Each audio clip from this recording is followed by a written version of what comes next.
The mainstream media has been thrown in a tailspin after an independent trader told the BBC how the world of big money and politics looks from the inside.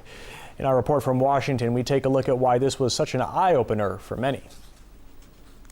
The governments don't rule the world. Goldman Sachs rules the world. It was the comment heard around the world, one that generated widespread reaction from papers and pundits alike. We appreciate your candor, however, it doesn't help the rest of us, does it? But instead of talking about the comment itself, most outlets immediately sought to shoot the messenger, Alessio Rastani. Forbes called him a psychopath. CNBC suggests it might be a hoax. New York Magazine wonders if it is a hoax or perhaps our worst nightmare. Well, regardless of Rastani's intentions, the bigger question has been largely ignored. Was he wrong about the power of Goldman Sachs? And why was everyone so shocked? After all, right here at RT, in our studios, we've had several guests, bona fide traders, even former Goldman Sachs employees who have said the very same thing. Washington is not the biggest player in this.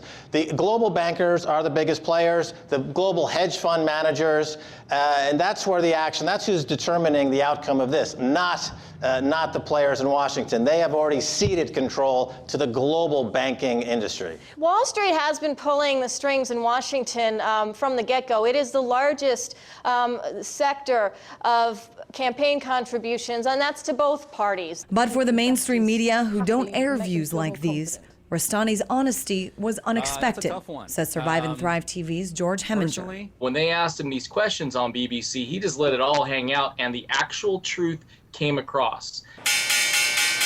Rastani also sent shockwaves around the world when he told the BBC that most traders don't really care if and when the economy is fixed. Personally, I've been dreaming of this moment for 3 years. I had a confession, which is I go to bed every night, I dream of another recession. The BBC interview has now gone viral. If you could see the people around me, jaws have collectively dropped at what you've just said. Perhaps their jaws wouldn't have dropped had they only read Matt Taibbi's July 2009 Rolling Stone article, The Great American Bubble Machine.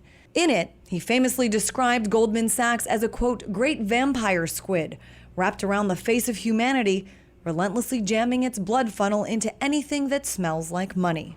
Taibbi discussed with us recently how, although people are unaware of it, the big bank has profound power in society. How much are you paying for gas? How much are you paying for electricity? How much are you paying for your credit cards, your mortgages? How much are you paying in taxes? And how much of your tax dollars are going to debt service? That is what democracy looks like! Unlike the mainstream media, few here would be shocked by Rastani's comments. We're gonna shut down Wall Street! For nearly 2 weeks, these protesters have been out every day, hoping to bring an end, or at least awareness, to what many call a corrupt system. What do we want? Revolution! When do we want it? Now! And still others have argued for years that the government's actions are dictated by the big banks.